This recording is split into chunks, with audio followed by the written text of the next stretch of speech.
ang istoryang ating mapakikinggan ay hindi angkop sa mga batang tagapakinig, sapagkat ito ay naglalaman ng mga sensitibong linya na hindi dapat mapakinggan ng mga bata. Ang ibang parte ng istorya ay naglalaman ng mga mararahas na salita at bayolenteng pag-uugali ng karakter. Kaya ang patnubay ng nakatatanda ay kailangan. Nakikipag-usap ako ng maayos sa'yo. Kaya wag mong ilabas ang demonyong natutulog sa loob ko. Well, madali akong kausap. Pwede ko namang ipawalang bisa ang gayumang ginamit ko sa kanya. Pero gusto ko may kapalit. Anong kapalit? Bakit ba hindi umaepekto sa'yo, Lisette, ang ginagawa ko? Bakit hindi kita mapasukan? Isa ka ring demonyo katulad ko? Sa henerasyon natin ngayon ay iilan na lang ang magpipinsan na magkakasundo. Ngunit may iilan pa rin na malalapit. Kagaya na lang ni Liz, Nico at May. Pero kagaya ng ibang pamilya ay may mga bagay din silang hindi pinagkakasunduan. Hindi pagkakasundo ang magdudulot ng lamat sa kanilang samahan at pamilya. Bagay na bago para kay Liz na lumaki sa mapagmahal na pamilya. Ngunit nang dumating sa buhay ng kanyang pinsan na si May, ang isang lalaki, ay nagbago na ang lahat sa pagitan nila. Lumayo ang loob nito sa kanilang lahat. Kaaway na ang tingin nito sa kanyang pamilya na kontra sa relasyon niya sa lalaki. Pero yun ba talaga ang dahilan ng lamat? Paano kung may sangkot palang itim na mahika? May magagawa pa bang solusyon si Liz sa nangyayari sa kanyang pinsan? Halina at sabay-sabay nating pakinggan ang istorya ng tatlong magpipinsan na nagkalayo dahil sa pagkontra ng isa sa babaerong tamad na lalaking pumasok sa buhay at pamilya nila. Ay! Ate Lisette, finally dumating ka na. Grabe, namiss kita. Naku naman, parang last year lang nakapag-vacation kayo sa amin. Oh, nasan nga pala si Lola Ime? Hay nako te, nakatulog na sa paghihintay sa'yo. Bakit ka nga po ba hinapon? Di ba dapat nandito ka na kanina pang alauna? Ay, napaka-traffic. Mabuti na lang talaga at malapit dito sa bahay niyo ang papasukan. Kung hindi, baka araw-araw akong hagardus. Paniguradong pagod ka, ate. Wait, at iinit ko lang ang bulalo. Paborito ko yan ah. Aba, mukhang pinaghandaan niyo talaga ang pagdating ko ah. Siyempre naman. And by the way, ako ang nagluto, kaya paniguradong napakasarap. Ang OA mo, Bal? Ang sarap pa ng kanilang tawa ng magpipinsan, sapagkat ilang buwan din silang hindi nagkita-kita. Madalang ding makasagot sa group chat nila si Lisette, lalo na nang maging abala ito sa pag-aasikaso ng kanyang mga dokumento. Kaya naman hindi mapigilan ng mga ito ang magharutan habang nag-aasaran. Nahinto lang yun nang biglang may dumating na isang lalaki.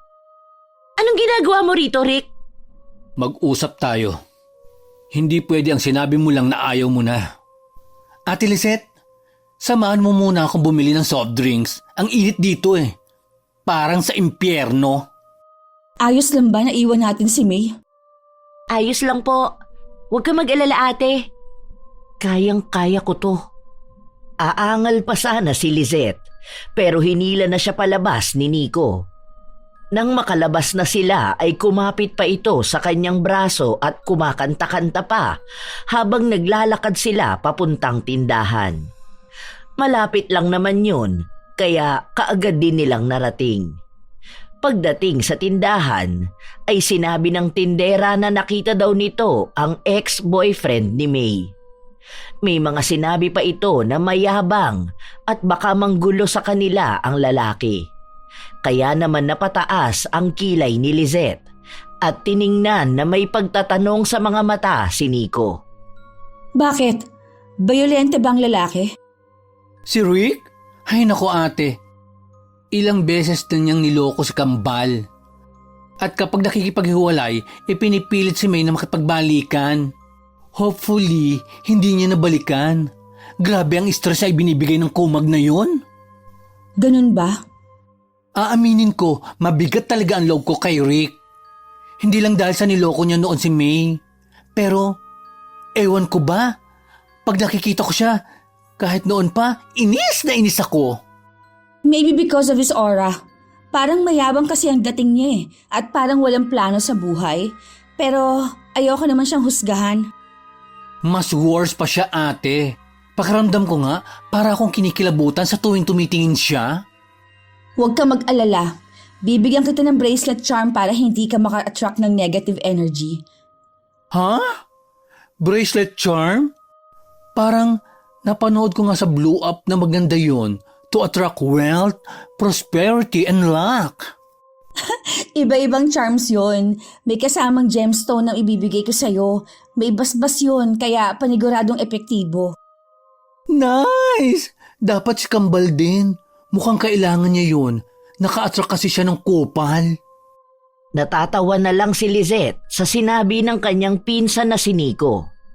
Nang maiabot na sa kanila ang soft drinks na kanilang binili, ay sabay silang naglakad pa uwi. Pagdating sa bahay ay inabutan nilang nagsisisigaw si May, kaya naman nataranta ang dalawa. Hindi mo kayang mabuhay nang wala ako. Sobrang mahal mo ko eh. At alam ko, babalik ka rin sa akin. Ang kapal ng mukha mo! Anong palagay mo sa sarili mo? Ginto? Siraulo ka! Hindi ka kawalan sa akin, no? Kayang-kaya kitang palitan kahit 10 pa! Huh, ang kapal! Lumayas ka na nga dito! Maayos ang buhay ko nang mawala ka! Kaya wag mo na akong guluhin pa! Papasok na sana sa loob ng bahay ang dalawa nang masalubong na nila si Rick na nakangisi pa. Inirapan lang ni Nico ang lalaki, habang si Lizette ay tinitigan ng mabuti ang lalaking papalayo na. Hindi mawari ng dalaga kung bakit nang titigan niya ito ay parang bumigat ang kanyang ulo. Nahihirapan din siyang huminga. Pero habang tumatagal na tinititigan niya ang lalaki, ay bigla siyang may naaninag na itim na aninong nakabalot kay Rick. Nabalik lang siya sa wisyo nang hilahin na naman siya ni Nico papasok habang nagtatatalak.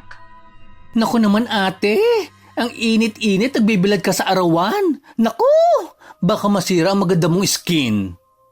Kain na tayo, ate. Buti naalala ko na ininit ni Kambal yung ulam. Sige, pero mauna na kayo. May kukunin lang ako sa bag ko. Tumalima naman ang Kambal. Sinandukan na rin ng mga ito ng kanin at ulam si Lizette. Habang ang dalagang nagpaiwan naman sa sala ay kumuha ng magkaibang kulay ng bracelet sa kanyang bag. Isang may iba't ibang kulay na beads at gems at isang purong gem na kulay kahoy. Nang makuha na niya yon ay sumunod na siya sa komedor. Pagdating doon ay inabutan niyang nagsasali ng coke sa mga basong may yelo si May at may bit-bit namang malaking mangkok si Nico. Oh, pasalubong ko. Itong may 4 na kulay kay Nico. Ito namang puro gemstone na kulay brown sa'yo, May. Wow! It's so pretty! Like me! Salamat, ate. The best ka talaga. Alam na alam mo po ang mga gusto namin. Huwag na ninyo akong bulahin. Ang mabuti pa, kumain na tayo. Yun nga ang kanilang ginawa. Nang matapos na silang kumain, ay magkakasama silang nanood ng horror movies na lagi nilang ginagawa kahit noon pa man. Bawat may iihi sa kanila ay sumisilip sila sa kwarto ni Lola Ime. Napansin kasi ni Lizette na hindi pa ito lumalabas. Ngunit pinaliwanag naman ni Nico na ganun talaga si Lola Ime dahil madalas gising ito ng madaling araw at nananahi. Nagkibit balikat lang ang dalaga at ipinagpatuloy nila ang kanilang ginagawa. Naabutan pa nga sila ng tatay ng Kambal Ngunit imbes na pagsabihan sila dahil wala pang nakapagsasaing, ay natawa pa ito. Nako, mukhang hindi niyo talaga pinagpahinga ang ate niyo ah. Papa? Hala, hindi pa ako nakakapagsaing. Ayos lang yun anak, magsalang ka na lang. Ay, 6:00 pa lang po ah. Napaaga po yata kayo ng uwi ngayon. Binilisan ko talaga ang pag-uwi at alam kong darating ang panganay ko. At dahil dyan, binilhan ko kayo ng ice cream na makakain nyo mamaya. Paniguradong bago kayo matulog, manonood na naman kayo ng mga nakakatakot. Salamat, Papa Jonas. Hindi bali po, hindi po kami masyado magpapagabi sa panonood at first day ko po bukas sa Alabang. Sige anak, basta wala nang lalabas mamaya ha. Of course, Pudra Bells. Good girls po kami.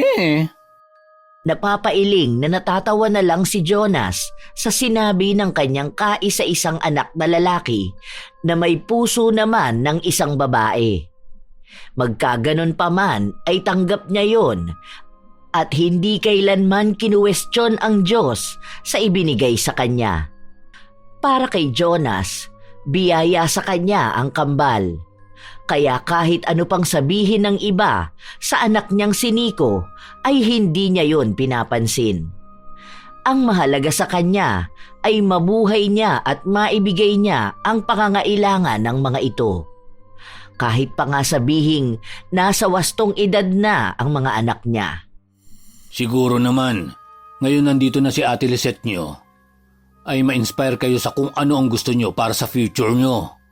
Of course! Pero, Papa, kung magtatrabaho po ako, paano na po si Lola Ime? Eh anong ginagawa ko? Pwedeng ako na muna ang tumingin kay Lola. Tapos, pasahurin mo na lang ako. Ang sabi mo, wala talagang tatanggap sa'yo. Kaya ako na lang. Basagulera ka kasi? Maldits! Aba, kasalanan ko ba kung hindi nila kayang tiisin ang ugali ko? Tama na nga yan. Baka mamaya, kayo pa ang magkapikunan. Natahimik naman ang mga ito. Napapangiti na lang si Jonas habang pinagmamasdan ang pamangkin at kambal na anak. Ang anak niyang si Nico ay piniling umextra lang sa paggugupit kahit nakapagtapos ito ng computer secretarial. Dahil na rin sa ito ang nag-aasikaso kay Lola Ime. Habang si May naman ay nahihirapang makakuha ng trabaho dahil na rin laging napapaaway. Nakatapos naman ang dalaga niya sa culinary. Kaso, natenga lang sa bahay. Sinubukan niya itong kausapin kung nais na lang sanang magtinda ng mga lutong ulam. Pero sa umpisa lang ito at hindi na umulit si May. Nasa ganong pag-iisip siya nang tapikin siya ng kanyang pamangkin. Huwag ka pong mag-alala, Papa Jonas. Titignan ko po kung may bakanteng trabaho sa papasukan ko. Mukhang kakayanin naman po ni Nico. Sige anak, salamat. Magpapalit lang ako. At pagkaluto ng kanin, ay kumain na tayo. Bumili nga pala ako ng lechong manok. Lumipas pa ang mga oras. Oras na sana para matulog sila. Nakahiga na sa kanyang kama ang dalaga nang makarinig ng pagkatok si Lizette sa kwartong ginagamit niya. Solo lang niya ang kwartong yun. Tumayo siya at binuksan ang pinto. Bumungad sa kanya si Lola Ime. May hawak itong blouse na alam niyang ito ang nagtahi. Inabot yon sa kanya at saka siya niyakap ng mahigpit. Dahil pipi ito ay alam ng dalaga na yon ang tanda ng pagmamahal ng kanyang Lola Ime. Nang yakapin siya ng matanda ay doon lang niya nakita ang pinsang hinihingal. Nasa likod ito at nakahawak pa sa kanyang bewang. Maraming salamat po sa blouse na to, Lola Ime. Isusuot ko po to bukas sa first day work ko. My gosh, Lola Ime! Tinakot mo ako. Umihi lang ako sandali. Bigla ka na lang nawala. Akala ko lumabas ka na naman. Ha? Bakit? Lumalabas sa madaling araw si Lola Ime? Hay naku ate, kung alam mo lang, kinuhanan ko lang siya ng makakain sa kusina. Pagbalik ko, walay na. Umiska po at nagpunta sa tindahan. Mabuti na lang at friendship ko ang bantay ng madaling araw na yon. Kaya na-message niya ako kaagad. May sasabihin pa sana si Lizette. Pero bigla na lang hinampas ng mahina ni Lola Ime si Nico ng isang damit na hawak pa nito. Natawa naman ang dalaga sa overreaction ng kanyang pinsan na akala mo ay talagang nasaktan. Umirap naman ang matanda at saka pinatong sa mukha ni Nico ang isang damit na katulad din ng tela nang ibinigay kay Lizette. Nang makita yon ng binatang may pusong babae, ay nagtatalo nito sa tuwa. Ay! Kabog! Crop top para sa maganda at sexy niyang apo? Ay! I love it! Salamat, Lola Ime! I love you! Iiling-iling na lumayo si Lola Ime at dumiretso sa kanyang makina upang gumawa pa ng ibang tatahiin. Kaagad namang sumunod si Nico sa matanda. Si Lizette naman ay bumalik na sa kanyang higaan at natulog na. Kinabukasan ay maagang bumangon ng dalaga at naghanda ng almusal. Nang matapos na siyang maghanda ay naligo na siya at nag-ayos. Isinuot na rin niya ang blouse na tinahi ni Lola Ime. Sakto namang paglabas niya ng kwarto ay gising na rin ang lahat ng tao sa bahay maliban sa matanda na umaga na natulog. Good morning, Pilipinas! Good morning to everyone! Ano ba naman yan, Bal? Ang aga-aga ang ingay-ingay mo. Kakabingi ka, ha? Ay, pasensya ka na. Puyat na puyat yarn. Kaloka. Tumigil na kayo. Ang mabuti pa, ipagtimpla niyo ako ng kape. Good morning! Ako rin, kape. Ako na magtitimpla. Nabigla naman si Nico sa inasta ng kanyang kakambal. Sapagkat sa tuwing mag-aalmusal sila ay hindi to kailanman nagpresenta na gumawa ng kape ng kanilang ama. Natatawa naman si Jonas sa ikinikilos ng kanyang anak na babae. Kilala niya ito. Kapag ganitong naglalambing ang anak ay may sasabihin nito o kaya ay may kailangan o hihilingin. Hindi na bago kay Jonas ang ganitong taktika ni May. Habang si Nico naman ay napakanta pa. Kapag tumibok ang puso, wala ka nang magagawa kundi sundin ito. Kapag tumibok ang puso, lagot ka na, siguradong huli ka. Ang ingay mo, Bal! Ang aga-aga nagtatawag ka ng masamang espiritu. Ano, jojowain mo na yung multo? Shut up! Magtimpla ka na lang ng kape dyan, Betty. Betty Boop? Hindi. Betty La Fea. Napuno naman ng tawanan ng buong bahay. Nakasimangot namang bumalik si May na may dalang isang tray na naglalaman ng 2 tasa ng kape at 2 tasa ng mainit na Milo. At para makaganti sa kakambal ay kunwaring matatapon niya ang Milo nito. Hindi naman siya nabigo dahil napatayo si Nico at nanlalaki ang mata. Devil! Tawa lang ng tawa ang tatlo sa reaksyon na yon ni Nico. Nang kumalma ito at napagtantong prank lang ang ginawa ng kakambal ay umupo na siya. Doon lang sila nagsimulang kumain. Nang matapos na silang kumain ay naunang umalis si Lizette dahil ayaw niyang maipit sa traffic. Kaya kahit 8:00 pa ang pasok niya ay umalis na siya ng 6:00. Dahil doon ay maaga siyang nakapasok sa trabaho. Bago pa mag 7:00 ay narating na niya ang opisina na kanyang papasukan. Pero tulad niya ay maaga ring pumapasok ang boss nila. Kaya kaagad siyang nakapasok sa loob. Pagpasok niya ay sinenyasan siya ng babaeng boss niya. Sinabi nito na ang tanging trabaho lang niya ay maging executive assistant nito. Executive assistant? Pero secretary pong inaplayan ko. Mahinahon namang ipinaliwanag ng kanyang boss na binasa nito ang kanyang resume at ito lang ang pasok sa kriteria niya. Ipinaliwanag din nito na ang tanging gagawin niya lang ay gumawa ng report ng lahat ng kanyang negosyo. Ayon pa sa boss niya, siya lang ang pwedeng magpasa sa kanya ng final report na manggagaling sa accountant nito. May sarili po akong office? Tumango na lang si Lizette kahit pa nga processing pa rin sa utak niya ang mga sinabi ng kanyang boss. Nakasunod lang siya ng nakasunod sa babaeng negosyante. Nang papasok na ito sa kanyang opisina ay muli itong bumaling kay Lizette at itinuro ang katabing silid.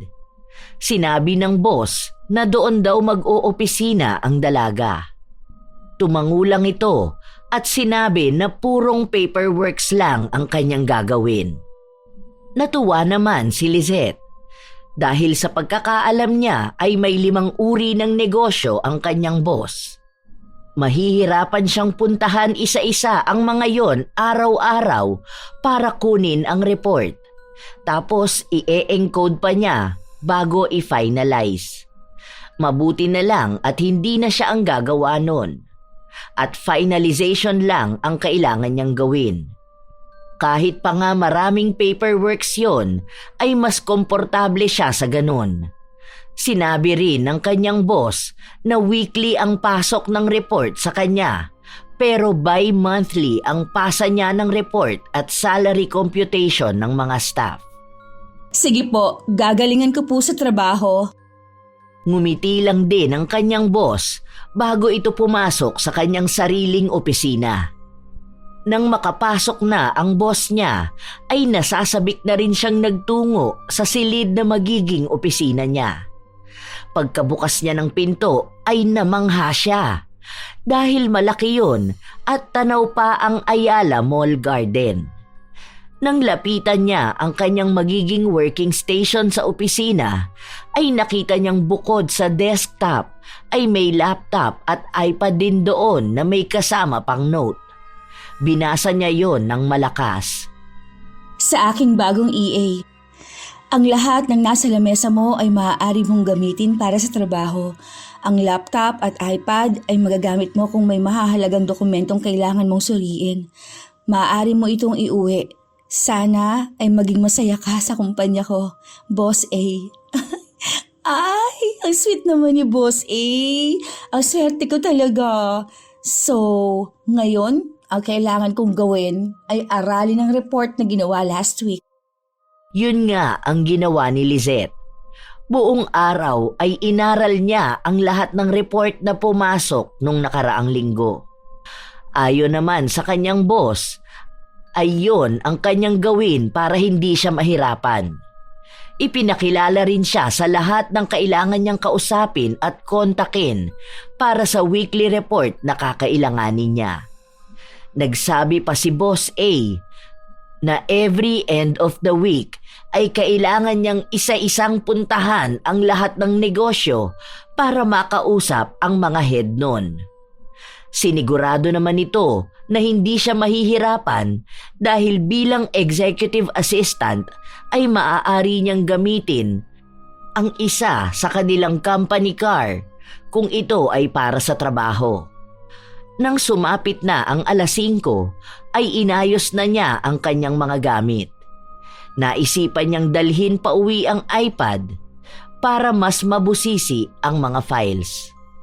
Iuuwi ko na lang ang iPad.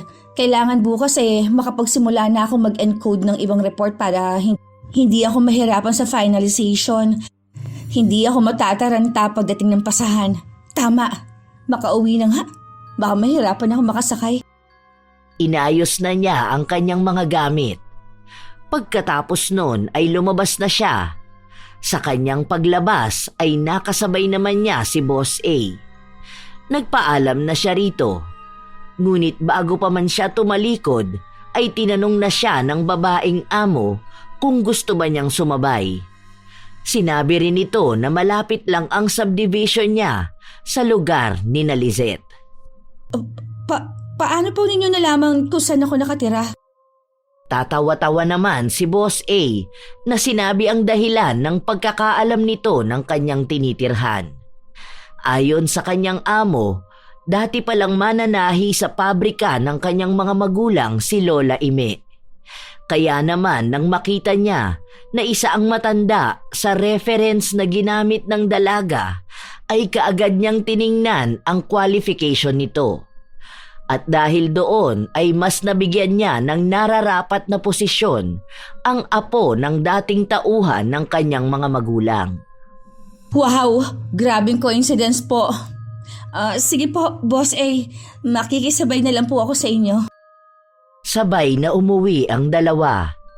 Habang nasa daan sila ay panay ang kwento ni Boss A ng kanyang mga negosyo. Ang una nitong ikinuwento ay ang tungkol sa beauty products nito. Sunod ay ang store nito sa Ayala Mall. Pagkatapos nun ay ang tubigan nito na may 2 branch. Tapos ang iba pa nitong negosyo. Natutuwa naman si Lizette dahil nakakuha siya ng ideya kung ano-anong klaseng negosyo ang kailangan niyang gawan ng report. Ilang minuto pa ang lumipas at narating na nila ang kanto kung saan nakatira si Lizette. Doon na lang siya nagpababa. Doon na lang po ako, Boss A. Maraming salamat po. Pagkababa niya ay hinintay muna niyang umalis ang kanyang boss bago siya naglakad papasok sa maliit na subdivision na kinatitirikan ng bahay ng kanyang Tito Jonas. Malapit lang naman yon kaya hindi na siya sumakay ng tricycle. Habang naglalakad siya ay nakita niya si May sa tindahan. Masayang nilapitan niya ito. May! Aba, mukhang hindi ka po naipit sa traffic ah. Oo, isinabay kasi ako na amo ko. Ibang way ang dinaanan niya kaya hindi na dumaan sa mga matatraffic na lugar. Ay, ang sosyal. Hinatid ng boss. Ay nako, ikaw talaga? Halika na nga't umuwi na tayo. Ano bang ginagawa mo dito? Hindi ka naman bumibili. Nagpa-load lang po ako, ate. Di halika na pala. Sa araw-araw ay ganoon ang sistema ni Lizette. Magluluto ng almusal, maliligo, papasok, magtatrabaho, uuwi kasama ang boss at maglalakad. Ilang linggo na rin mula nang magsimula siyang magtrabaho, nakakuha na rin siya ng pauna niyang sahod. Nakapag-abot na rin siya ng share sa bahay. Ang hindi na lang niya nagagawa ay ang ipasyal ang kanyang mga pinsan. Kaya naman nang sumapit ang day off niya ay dinala niya ang mga ito sa mall para manood ng sine. Masayang masaya naman ang kambal. Pagkatapos ng kanilang pinanood ay kumain sila sa isang Korean restaurant na matagal nang ibinibida ni Nico. Hindi ka magsisisi dito, ate. Bukod sa marami ang serving nila, sulit sarap ang mga foods. OA ka na naman. Tsaka mo? Umorder na lang tayo. Nagugutom ako lalo sa pagtatalo niyo eh. Yun nga ang ginawa ng dalawa.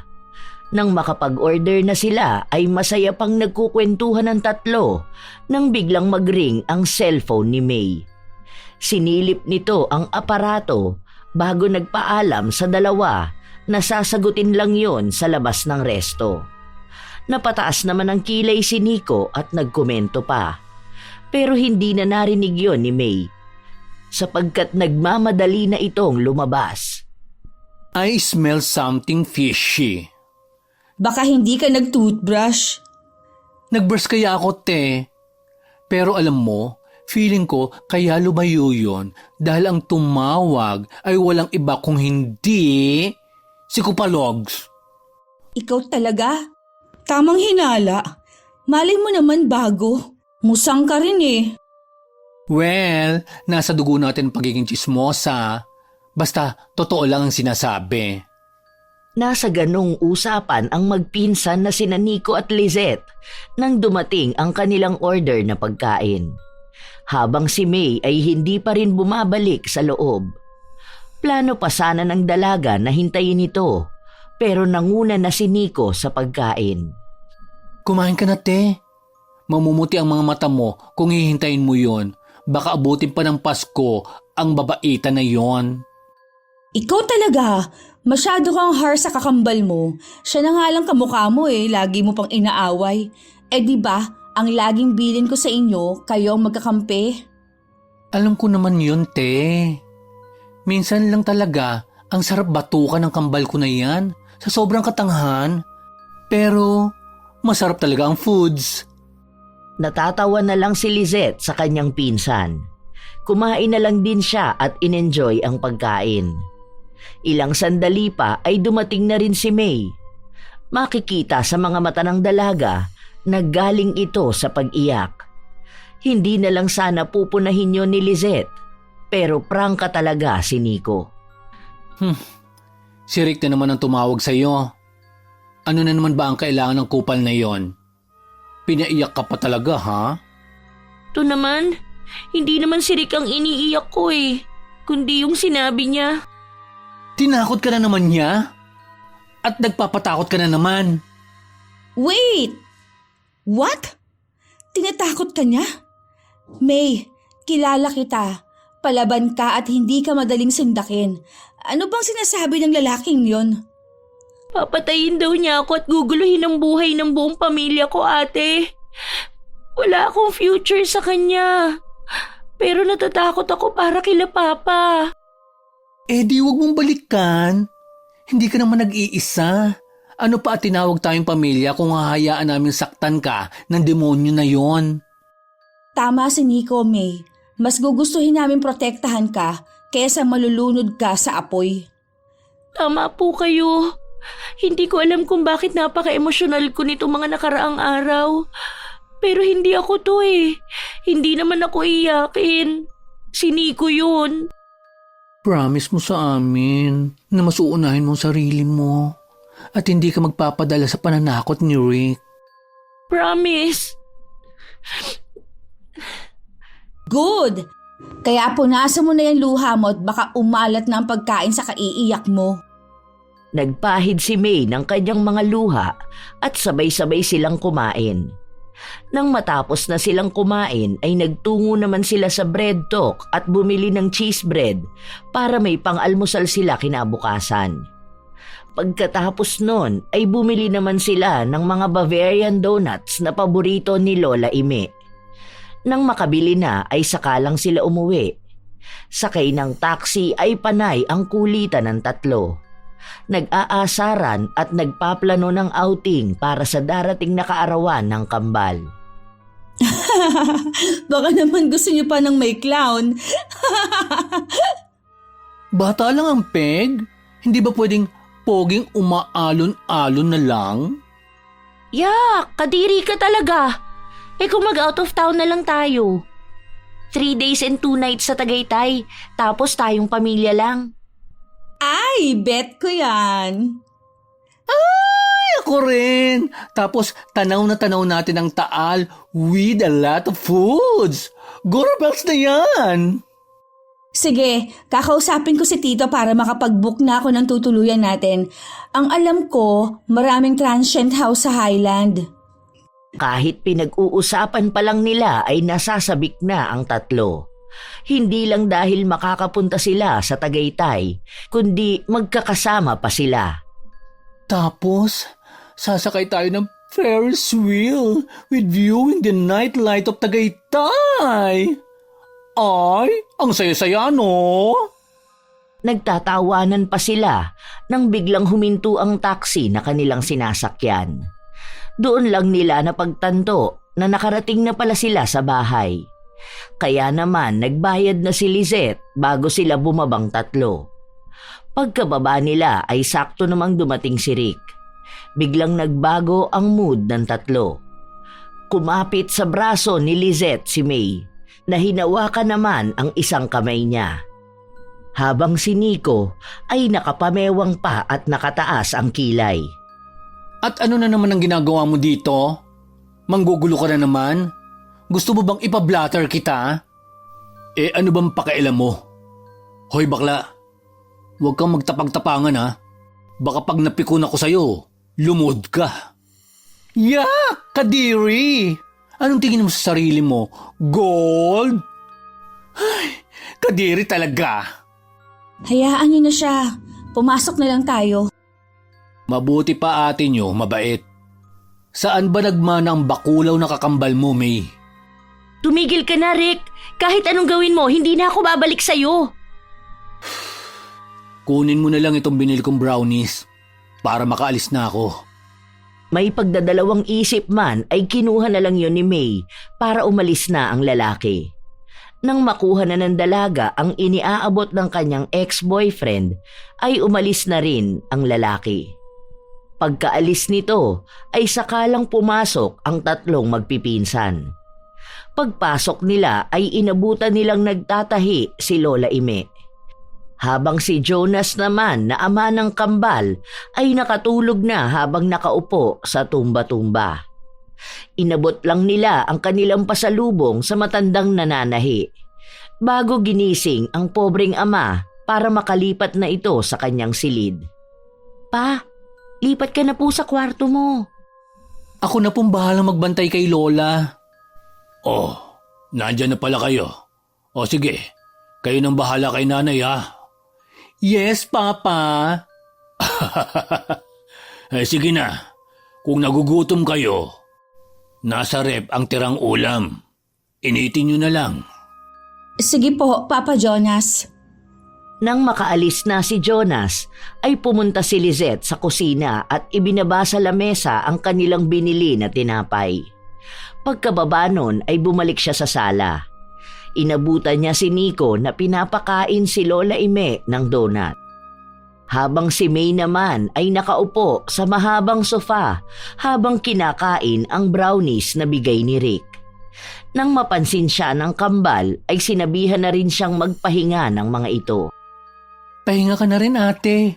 May pasok ka pa bukas. Oo nga po. Ay, siya nga po pala. Salamat sa date ha. The best ate in the world ka po talaga. Nambola pa kayo? Sige na. Ay, pahinga na rin ako. Nakakapagod din pala ang manood ng sine. Good night, kambal. Good night ate. Good night po. Simula ng araw na yon ay naging maayos naman ang pamumuhay ng kanilang pamilya. Mas lalo ring humigpit ang bigkis ng tatlo. Ngunit ang akala nilang tuloy-tuloy ng saya ay may katapusan din pala. Dahil isang araw ng linggo ay bigla na lang dumating si Rick na may daladalang bag. Labis ang naging pagkalito ni Nico at Lizette. Lalo na nang salubungin ito ng mahigpit na yakap ni May. Wait! Ano to? May! Akala ko ba nagising ka na?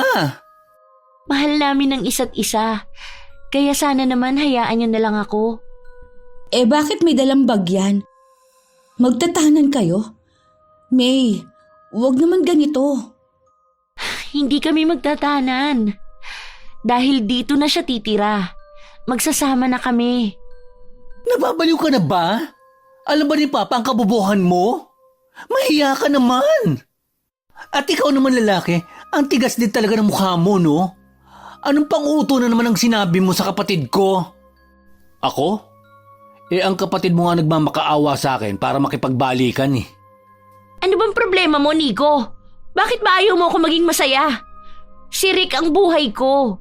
Isa pa, buntis ako ngayon at siya ang ama. Parehas na nagulat sina Lizette at Nico. Wala sa loob na napatitig si Lizette sa mga mata ni May. Sa kanyang paningin ay nagpurong itim ang mata ng pinsang babae. May kakaiba ring aura na bumabalot dito. Pero nabaling ang atensyon niya sa kanyang tiyuhin na bigla na lang sinuntok si Rick. Hayop ka? Ang kapal ng mukha mong buntisin ang anak ko. Paano mo siya bubuhayin? Anong ipapakain mo sa anak ko at magiging apo ko? Daliri mo? Pa, wag! Huwag mo pong saktan si Rick. Nagmamahalan po kami. Parang awa niyo na. Nagulat man sina Nico at Lizette ay pilit nilang inaawat si Jonas. habang si May naman ay nakaharang kay Rick para hindi ito masaktan ng ama. Dala ng galit na nararamdaman ay nagsisigaw si Jonas. Dahil kilala ng dalawa ang Ginoo, ay inilayo nila ito at dinala na muna sa kwarto. Pilit na pinakakalma sa takot na baka pati ang anak nitong babae ay mapagbuhatan ng kamay na kahit kailan ay hindi pa nito natikman. Habang ang naiwang si May kasama si Rick ay iyak lang ng iyak. Pa, ang puso mo. Baka atakihin ka. Nagkulang ba ako sa inyo? Bakit ganito? Masama ba akong ama? Pinilit ko namang ibigay lahat ng gusto at kailangan nyo. Kasalanan ko rin siguro. Dahil panay ako trabaho. Nawalan na ako ng oras sa inyo. Hindi ko pa kayo nabigyan ng buong pamilya. Papa Jonas, huwag ka pong magsalita ng ganyan. Pa, wala po kayong kasalanan at pagkukulang. May sayad lang talagang kakambal ko. Pero kahit kailan, wala po kayong nagawang kasalanan sa amin. Kahit maagang nawala si Mama, lumaki po kaming masaya at malusog. Dahil po yun sa inyo. Kaya tama po si Ate Lisette. Na huwag po kayo magsalita ng ganyan. Umiiyak na niyakap ni Jonas sina Nico at Lizette. Aaminin niya na nanghihina siya sa nalaman. Pero alam niyang wala na siyang magagawa, kaya naman nagdesisyon na siyang kausapin ng isang anak at ang nobyo nito. Mga anak, dito na muna kayo. At kakausapin ko lang sila. Pero pa, huwag ka na mag-alala. Kalmado na ako. Gusto kong marinig kung ano ang plano nila. Lalo na at buntis ang kapatid mo. Nico, hayaan na natin si Papa Jonas. Alam niya kung ano mas makakabuti. Wala namang nagawa si Nico. Nang makalabas na ng kwarto ang kanyang ama, ay bigla na lang siyang hinila ni Lizette sa isang sulok ng kwarto. Dinala siya nito sa parteng malayo sa pinto. Ate, bakit? Anong nangyari sa'yo? Hindi ako sigurado, pero parang may kakaiba kay May. Walang kakaiba, ate. Natural ang katangahan ng kakambal ko. Lalo na pagdating sa kumag na yon. Hindi. Hindi yun ang ibig kong sabihin. Pakiramdam ko, ginagamitan ng itim na mahika ang kapatid mo. Lumaki ako sa probinsya. Manggagamot din ang kapatid ng papa ko. Ang ibig mong sabihin? Kinukulam ang kapatid ko? Aba, ang lakas talaga ng loob ng kupal na Rick na yan. Hindi pa ako sigurado. Pero nung una kong nakita si Rick, akala ko na malikmata lang ako. Kahit pa nga ang bigat ng nababibe ko sa kanya. Anong gagawin natin? Paano yan? Matatanggal pa ba ang kulam sa kanya? Tatawagan ko ang kapatid ng aking ama. Ay, sana lang pwede kahit hindi na tayo pumunta sa probinsya. Ipapanalangin ko yun, ate. Matapos ang pag-uusap ng magpinsan, kaagad na tinawagan ni Lizette ang kanyang tiyahin sa probinsya. Mabilis namang sumagot ito. Pagkatapos ng batian ay sinabi na ng dalaga ang kanyang pakay. Binigyan naman siya ng kasiguraduhan nito na kaya niyang magamot o maialis kay May ang itim na mahika. Masaya namang ibinaba niya ang telepono. Pero lumipas na ang ilang araw ay mas lumalala pa ang mga nagaganap sa bahay. Isang gabi, pagka-uwi ni Lizette ay inabutan niyang nagwawala si May at pinagmumumura si Nico. Lakad-takbo ang ginawa ng dalaga para makapasok na sa loob ng bahay kung saan ay nag-aaway ang magkapatid. Hayop kang bakla ka! Peste ka talaga sa buhay ko eh! Namatay ka na lang sana nung baby pa lang tayo! May! Sumusobra ka na! Lahat ng pagpapasensya ginagawa ko! Ginagawa namin! Kasi pamilya tayo, mahal ka namin! Bakit hindi mo makita yun? Wala akong pakialam sa sinasabi mo! Mahadera kang salot ka! Anong kaguluhan to? Hanggang sa labas rinig na rinig kayo. Ano ba nangyayari? Sabihan mo yung alipores mong salot! Diyan na nga kayo! Nagulat si Lizette sa inasal ni May. Hindi siya makapaniwala na magsasalita ito ng mga ganong bagay sa sariling kakambal nito. Nilapitan na lang niya ang umiiyak na pinsang si Nico at niyakap ito ng mahigpit. Niyakap niya lang at hindi na muna nagtanong. Masyadong mabigat ang mga salitang binitawan ni May, kaya naiintindihan niya kung bakit ganito na lang ang reaksyon ni Nico. Ate, sinusubukan ko namang intindihin siya. Kagaya ng sabi mo. Pero sobra na eh. Hindi ko alam kung dahil pa rin ba sa kulam o talagang mas mahalaga lang si Rick sa kanya. Tumahan ka na. Kakausapin ko ulit ang tita ko. Baka nakalimutan niya ang usapan namin eh. Ipaaalala ko na lang. Tahan na. Mas kailangan nating habaan pa ang ating pasensya. Bukod sa hinala natin, ay nagdadalang tao na rin si May. Tumangutangulang si Nico at maarteng pinahira ng kanyang mga luha. Tapos parang walang nangyari na nag-post ito na akala mo ay magpapakuha ng litrato. Tipid namang natawa si Lizette. Check ko lang ang sinayang ate ha. Sige, at lalabas muna ako. Kakausapin ko lang si tita para ipaalala sa kanyang naging usapan namin. Nang makaalis na si Nico ay tumayo na rin si Lizette. Kinuha lang niya ang kanyang cellphone at dinayal ang numero ng kanyang tita na nasa probinsya. Ilang ring lang ay sumagot naman na ito. Hello, Tita Eden? Naaalala niyo pa po ba ang napag-usapan po natin nung isang araw? Sumagot naman ang kanyang tiyahin na nagawa na niya ang ritual. Ngunit mukhang hindi simpleng itim na mahika ang ginamit sa kanyang pinsan. Mahikang hindi magagamit ni Numan.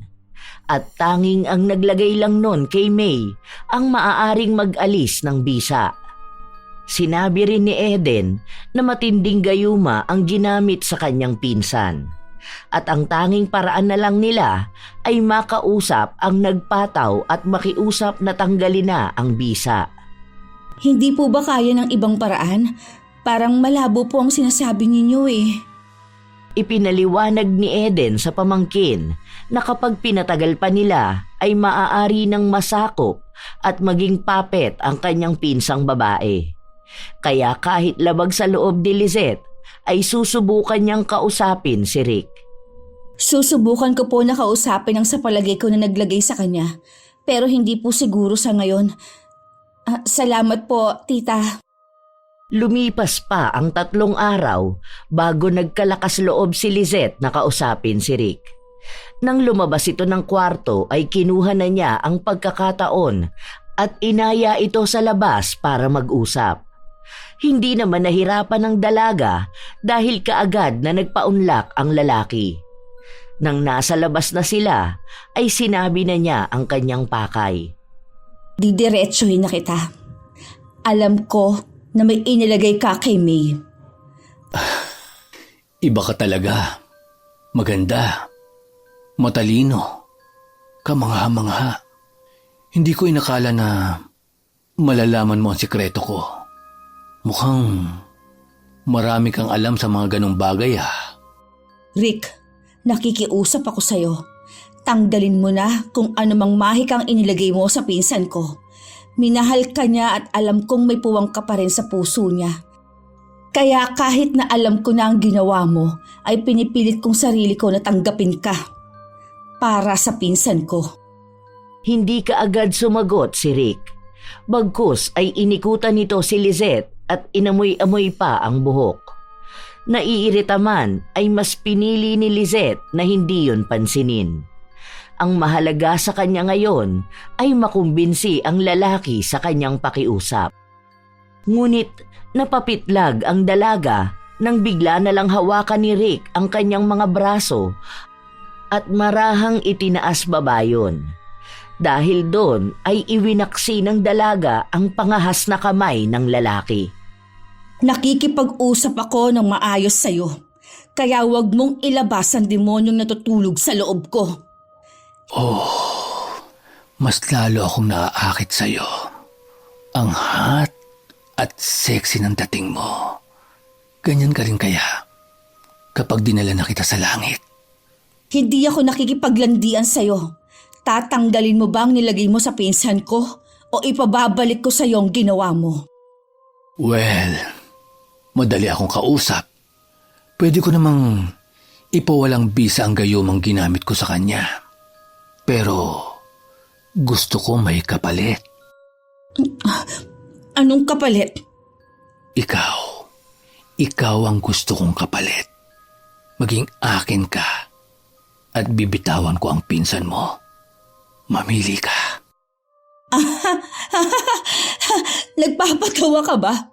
Mas gugustuhin ko pang makipagtuos sa'yo, kaya humanda ka. Matapos sabihin yun, ay nagmamadaling pumasok si Lizette sa loob ng bahay. Pagkapasok ay dumiretso siya sa kanyang kwarto. Hindi dahil sa natatakot siya, kundi dahil sa kailangan niyang makausap ang kanyang tita na nasa probinsya. Kailangan niyang alamin mula rito kung may magagawa pa para kahit paunti-unti ay mawala ng bisa ang gayuma. Nang makapasok na sa kwarto niya, ay tinawagan niyang muli si Tita Eden. Isang ring pa lang ay sumagot na ito. Tita, may problema. Hindi pumayag ang naglagay. Papayag lang daw siya kung ako ang papalit. Tita, may ibang paraan pa naman po, di ba?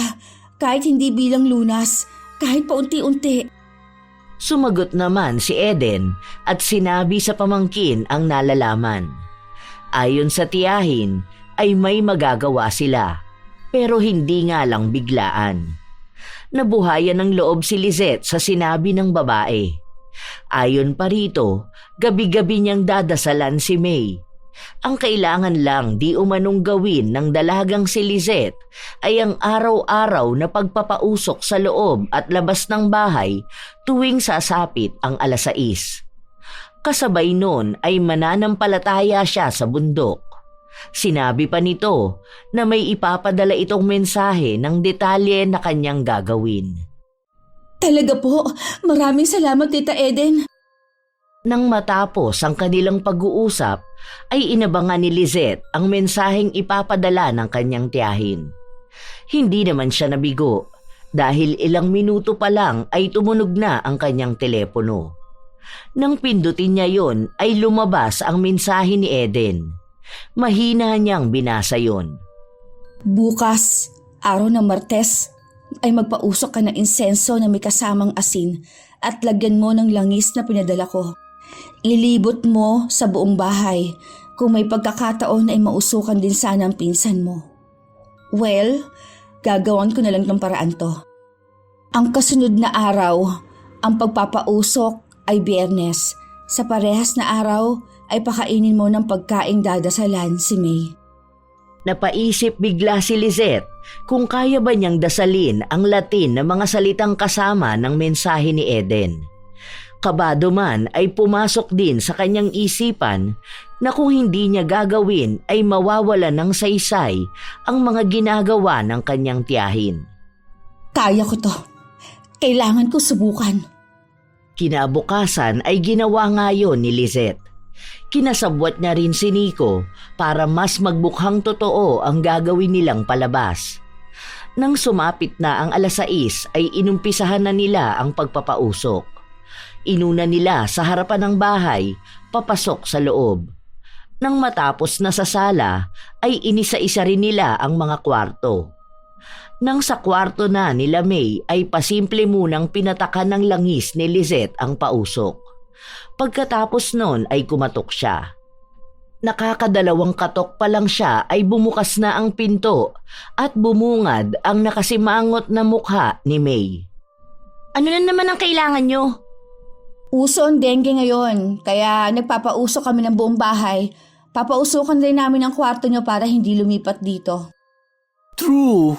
Nabalitaan ko nga na sa kabilang subdivision, marami ang namatay sa dengue. Whatever. Dalian nyo lang at nagpapahinga ako. Nakakapagod na pala ang paghilata at pagtambay. Naku, Ate Lisette, dapat mas maraming usok at napakalaki ng lamok na namamahay dyan. Tumigil kang bakla ka ha? Lintik na to. Tama na yan. Magpausok na tayo, Nico, para matapos na. Nag-irapan pa ang kambal bago napausukan ni Lizette ang kwarto ni May. Hindi naman yon alintana ng natutulog na lalaki. Patapos na sana sila nang bigla na lang nagsuka si May. Parehas na nagulat sina Nico at Lizette. Gosh! Ano yan? Bakit kulay green? Naku, halika muna sa kusina. Magbumug ka muna at uminom ng juice. Sige. Inabot na muna ni Lizette ang hawak na pangpausok kay Nico at saka niya inalalayan ang pinsang si May. Inalalayan niya ito hanggang sa makarating sa kusina. Dumiretso sa harap ng lababo ang dalawa. Doon ay sumuka ng sumuka si May. Nang kumalma na ang sikmura nito, ay mabilis na inabot ni Lizette ang baso ng juice na kanina pa nakahanda. Dire-diretso namang ininom yon ni May. Maayos na ba ang pakiramdam mo? Okay na ako. Papasok na ako sa kwarto at kailangan ko magpahinga. Ay, wala man lang thank you. VIP lang ang peg. Ano ka, amo dito? Tigilan mo ako, Nico. Hindi ko hinihingi ang tulong niya, kaya wala akong obligasyon na magpasalamat. Aba, talaga naman. Hayaan mo na. Sa loob ng isang buong buwan ay ganon ang ginagawa ni Lizette at Nico tuwing araw ng Martes at Biyernes. Sa paglipas ng mga araw na yon ay napansin naman nila ang unti-unting pagbalik sa normal ni May. Hindi na perpekto ang tingin ng babae sa kanyang kasintahan. Paminsan-minsan ay napupuna na nito ang kilos ng lalaki. Ngunit dahil doon ay nakahalata si Rick. Kaya nang minsang malalim ang gabi ay pinasok niya ang kwarto ni Lizette. Pinagmasdan niya ang babaeng natutulog na walang kamalay-malay sa kanyang pagpasok. Napakaganda mo talaga. Napakakinis pa ng balat mo. Para kang Diyos ang bumaba sa lupa. Dahil sa pagnanasang nararamdaman ng lalaki, ay hindi niya napigilang haplusin ang makinis na balat ni Lizette. Dahil doon ay nagising ang dalaga at nasapak sa mukha si Rick. Napaatras naman ang lalaki. Ay, anak ng kwago! Hoy, Rick! Anong ginagawa mo sa kwarto ko? Aray, ang sakit nun ah. Anong ginagawa mo dito? May masama kang balak, no? Masamang balak? Ikaw ang nauna. Akala mo ba, hindi ko alam ang ginagawa mo? Dahil sa'yo, lagi akong inaaway ni May. Kaunting bagay lang, nagagalit na siya sa akin. Oh? Baka nawala ng bisa ang gayuma mo. Tignan natin. Baka sa susunod, ikaw na magmakaawang haplusin ko ang iyong... Hindi na naituloy pa ni Rick ang kanyang sasabihin dahil bigla na lang lumitaw sa nakabukas na pinto si Nico. Galit na sinugod nito si Rick. Dinamba niya ang buhok ng lalaki at pasabunot na niyugyug-yugyug yon habang nagsisisigaw. Manyakas kang tukbol ka! Itong bagay sa'yo! Ito pa! Yun naman ang inabutan ni May. Nagulat ito sa kanyang nakikita. Pero sandali lang yun. Dahil wala pang 1 minuto ay naglakad na ito palapit sa nobyo at kapatid. Sa pag-aakalang aawat ito ay bumitaw kaagad si Nico. Natatakot siya na baka mapaano ang buntis na kapatid. Ngunit nagulat silang lahat sa sunod na ginawa ni May. Tama nga sila. Hayop ka. Ang tagal kong naging bulag sa'yo. Ipinaglabang kita sa pamilya ko. Pinalamon ka ng tatay at ate ko. Tapos nandito ka ngayon sa loob ng kwarto ni Ate Lizette? Ano na naman ang idadahilan mo? Nag-sleepwalk ka? Gasgas na ang linya mo na yan. Ilang beses na ba to? Nung nakaraan nahuli kita sumisilip sa banyo habang naliligo si ate. What? Ano? Hindi pinansin ni May ang dalawa. Nakatuon lang ang atensyon niya kay Rick. Nang walang ano-ano ay bigla na lang niyang sinapak ng malakas ang lalaki at saka sinipa sa kargada nito. Namilipit naman sa sakit si Rick. Habang sina Nico at Lizette na nagulat ay biglang napagtanto ang nangyayari. Finally, natauhan ka na. Nagawa natin, Nico. Natanggal natin ang gayuma. Ha? Gayuma? Kaya ba parang mamamatay ako kapag hindi ko siya kasama? Paano? Inamin niya sa akin na ginayuma ka niya. Bukod sa halos mamatay ka na, muntik ka pang maging kriminal. Alam mo bang sinabihan mo sa Nico na sana namatay na lang siya? Ano? Bakit ko naman sasabihin yun? Kahit madalas kami mag-asara ni Nico, ay magkadugtong kami. Pero, ginawa mo nga bruha. Na-hurt ako ng sobra ha. Kala mo ba? Akala ko talaga. Hindi mo na ako love. Pinagkaisahan niyo ako. Technically, no. Wala akong alam sa nangyayari. Pero these past few days, napapansin ko na hindi ako masaya kapag kasama ka. Nararamdaman ko na maling nasa tabi kita. Yun pala ay dahil ginayuma mo lang ako. Siraulo ka talaga. Lumayas ka rito! Pagkasabi nun ni May ay kinaladkad niya palabas ng kwarto si Rick. Nakasunod naman sa kanya sina Lizette at Nico. Pagdating sa sala, binitawan niya ang lalaki at pumasok sa kanyang kwarto. Ilang sandali pa, bumalik na ito, bit-bit ang lahat ng gamit ng lalaki at saka ito pinagsisigawan. Umalis ka na! Hanggat kaya ko pa magpigil ang galit ko sa'yo! Baka mamaya madimonyo ko at putulin ko yung batuta mo! Alis! Lumayas ka sa harapan ko! Peste! Sinira mo ang pamilya ko! Talagang ginayuma mo pa ako, ha? Saan ka kumukuha ng lakas ng loob? Dala ng pagkainis ay tumayo si Rick at dinampot ang kanyang mga gamit at umalis sa bahay na yon. Habang ang tatlong naiwan ay masayang nagyayakapan. Tila ba miss ang isa't isa. Yun naman ang inabutan ng kumakamot ng ulo na si Jonas. Oh, anong meron? Bakit gising pa kayo? Kumalas si May sa yakap ng dalawa at walang pag-aalinlangang yumakap sa ama. Kasabay nun ay ang paghingi nito ng tawad sa kanyang mga nagawang kapusukan.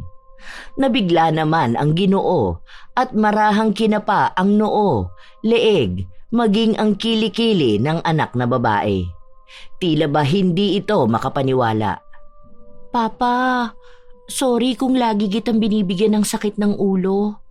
And thank you kasi kahit bad ako love mo pa rin ako at hindi ako pinapabayaan. Grabe, sising-sisi talaga ako sa mga pagkakamali ko. Isa pa nga po pala, wala nang ama ang apo mo. Pero swerte ko kasi may lolo pa rin po siya na kagaya mo. Nak, nalipasan ka ba ng gutom? Pa naman, naglalambing ako at nagdadrama tapos ganyan pa sasabihin mo. Napuno naman ang tawanan ng kanilang tahanan. Dahil sa pangyayaring yun ay mas lalong naging malapit ang tatlo. Lalo na nang mag-anim na buwan na ang tiyan ni May. Laging ipinagluluto ni Nico ang kanyang kakambal.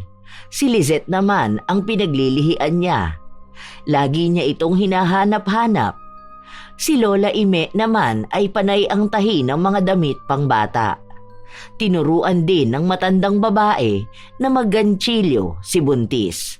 Kaya kapag wala pa si Lizette ay nalilibang siya. Nakagawa ako ng bonnet at sapatos. Ang galing-galing ko talaga. Siyempre, mana ka sa akin eh. May bago pa ba ron? Ang kapal! Tanggapin mo na lang kung gusto mong ibigay ko sa iyo ang empanada ala Nico. Hello everyone! Nandito na ako! Ay, ang aga mo yata ate. Maaga akong pinauwi ni Boss A. Oo nga pala, Nico, bet mo bang makatrabaho ako? Trabaho? Anong trabaho? Kailangan ko ng PA. Pwede ka? Sayang din yun ha, 12,000 monthly plus weekly allowance pa. Go, go, go! Bet ko yan! Love it! Hulog ka talaga ng langit, Ate Lisette! Habang si Rick naman ay patuloy na sinusubukang gayumahin si Lizette. Ngunit sunod-sunod na kabiguan lang ang natatanggap niya. Bakit ba hindi umiepekto sa'yo, Lisette, ang ginagawa ko? Bakit hindi kita mapasukan? Isa ka ring demonyo katulad ko!